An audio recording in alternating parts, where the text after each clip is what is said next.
Welcome. My name is Brandon, and I'm the middle school pastor here at Beachpoint Church. I know that some of your parents you couldn't make it last night to our virtual parent meeting we're about talking about upcoming in-person gathering and what it looks like and guidelines and a couple surprises along the way. So I'm gonna get us started and kick us off. And if you miss, don't worry. This is going to be the same presentation I gave last night. So this will be something that you can use as a resource and you can watch later. It's gonna be short, brief, and easy as we go.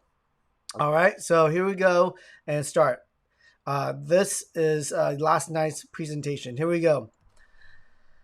Here's the thing that I want to make the announcement. There are two things. One, we are going to be in person next week, but two, Tuesday, October 27th will be our first night.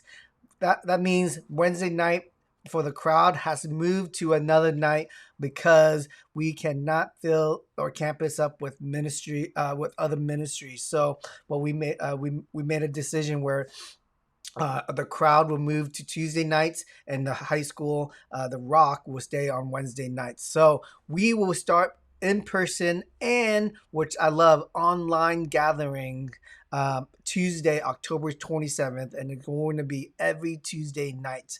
Okay, so I'm going to talk more about online a little bit later, but here we're talking about in-person gathering, what it looks like. Safety campus guidelines. Safety campus guideline, okay? Guidelines, sorry. Safety.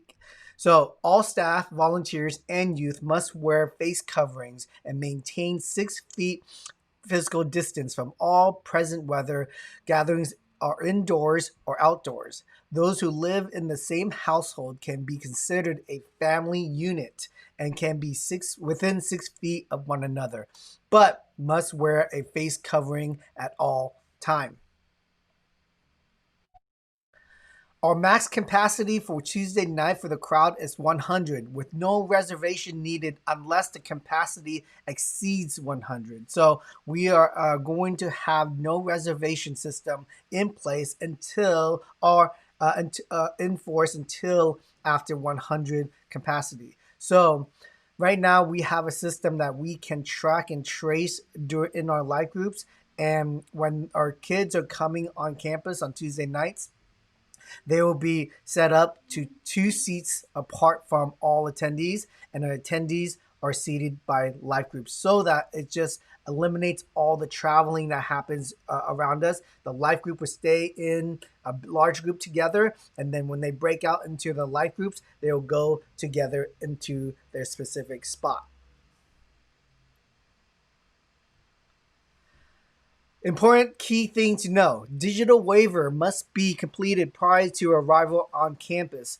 Everything that you hear me speak about today will be located on beachpoint.com/middle school. And you can find that on the presentation below, that link below. You can go there. That page will be updated with our new time, with our guidelines, with also a digital waiver. A digital waiver will it's only required that one time fill out to be in person, and then that digital waiver will be attached to your student's profile. So when they do visit us on campus, we know that they have filled out the digital waiver. We're going to use our platform planning center groups to take care of that. So if you're wondering, what about bringing guests? Well, parents of guests must complete the digital waiver prior to the program. I know in these tough time, you just want to invite your friends to Tuesday nights. However, let me just say this: let's plan accordingly to for just family. As we talk about family, there's a plan, there's a schedule. So when we invite someone, we make sure. Their parents know the requirements and the criteria that we are putting in place. So if your child wants to invite a guest, talk to the parent and get them onto beachpoint.com/middle school and fill out the digital waiver form, and they are good to go. So prior to the program. Face coverings are worn upon entry of campus, and face coverings will be provided for youth and adults who arrive without one. So I would encourage you just to bring your face coverings as you come, so that you know you have it with you. You go home and you can wash it, but we will provide one if they do not have, if they forget to bring one, or you know, it didn't cross their mind that night. It happens. It happens. Face coverings are worn at all times during large group, worship through songs, upfront activities, and teaching. This is the guidelines. This part of the guideline is for specifically for the audience. So in those key segments of our program, these are things that you are asked. We're asking our students to do, to wear their face coverings at all time.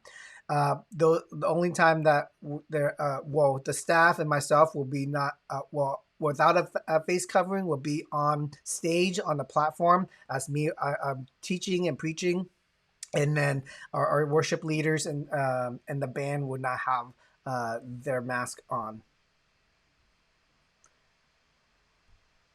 Face coverings can be removed during life group as long as physical distancing is maintained and you remain seated. And so when we break out into our life groups at the end of the night, we're asked that every student to wear a face covering until they get to the spot, their specific spot. And then when they're seated, they can take off the mask if they choose to.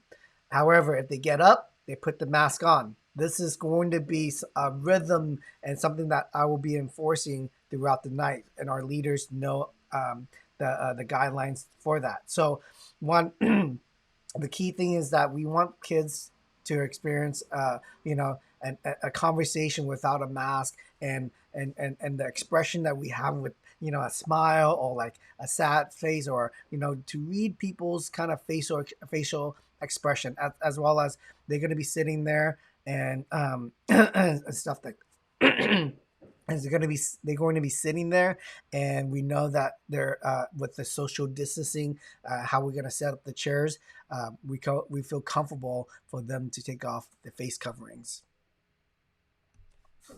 Face coverings and social distancing are required before and after scheduled program time. So our program time starts at 7 o'clock and it ends at 8:30, and the students are required to wear a face mask when they arrive on campus, and they're required to wear a face mask leaving campus or get in the vehicle of your car. And then we just ask that you encourage that to your child when they are here on campus, to wear a face mask on campus within our scheduled time.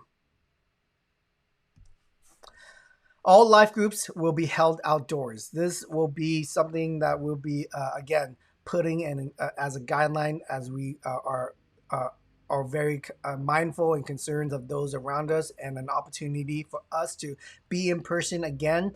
All of the life group breakouts will be outdoors, and we'll have heaters, we'll have chairs distanced, and we'll have lights, and we'll make sure the life group experience will be something that's comfortable for them, and an environment that they could share and with one another. Attendance will be taken on planning center groups, which is our platform that will, like I said, will attach a digital waiver to, as well as making sure that the youth and adults who are in attendance gets recorded in case of COVID-19 tracing needs to occur.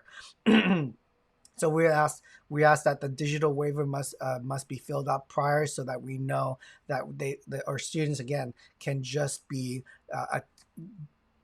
dropped off, be on campus, and our leaders are trained to check them in, and so that we know that we know that on that night who showed up, and we know that who didn't show up. So make sure you that's how we're going to take attendance, and that's how we're going to do tracing. So these are just cleaning guidelines for you, just to just know that we have our campus and campus safety and cleanliness in mind. So guidelines and procedures for sanitizing all spaces used for middle school ministry, which is known as the crowd. Sanitizing all spaces prior to program start time. Well, we have that going on. Sanitizing all spaces after program end time. So that is scheduled and that is planned as well for our campus maintenance. Hand sanitizer stations. Hand sanitizer stations provided in high traffic areas. We have a lot of them on our campus. We'll make sure that those are in areas that, again, our kids are walking or going by, or especially if they need to go to the bathroom, those stations will be there for them.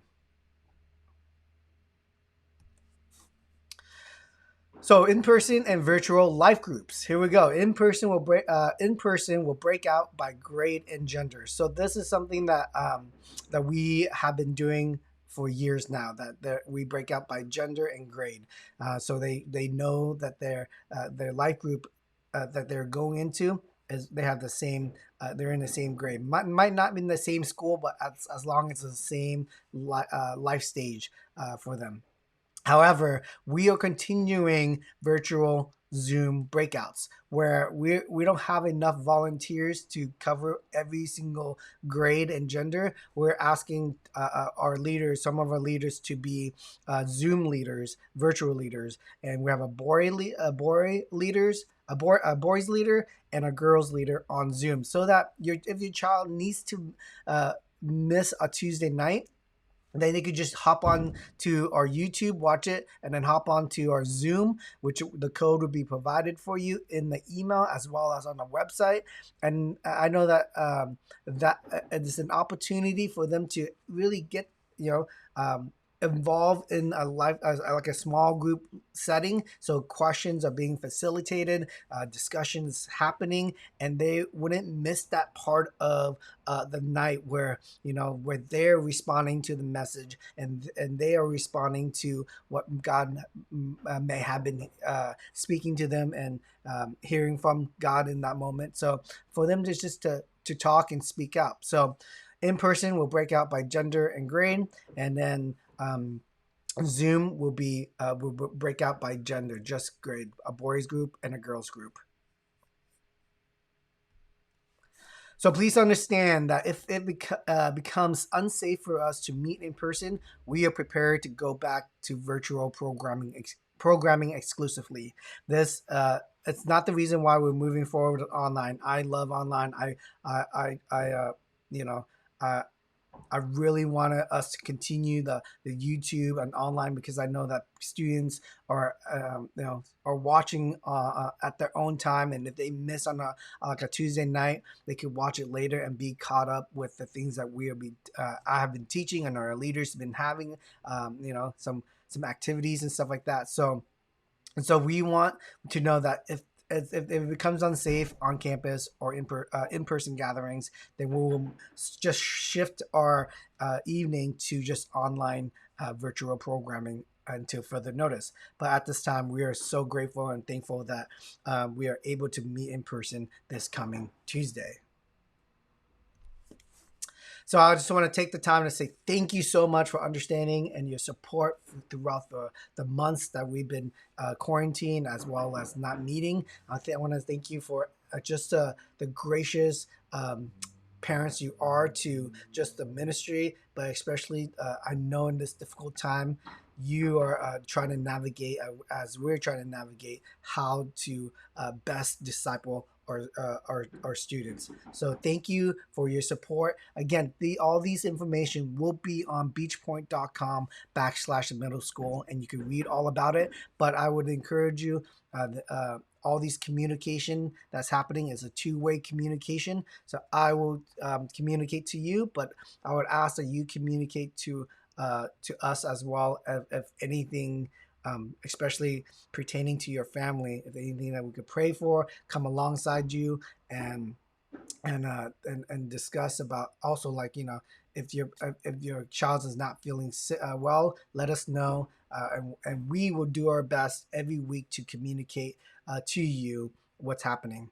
So thank you so much for attending. Those who are attended, thank you. For those who are watching this later, if you have any questions, you can email me. I'll go back to, you can email me at brandonl@beachpoint.com, and I'm here to serve you, and I'm here to serve your family.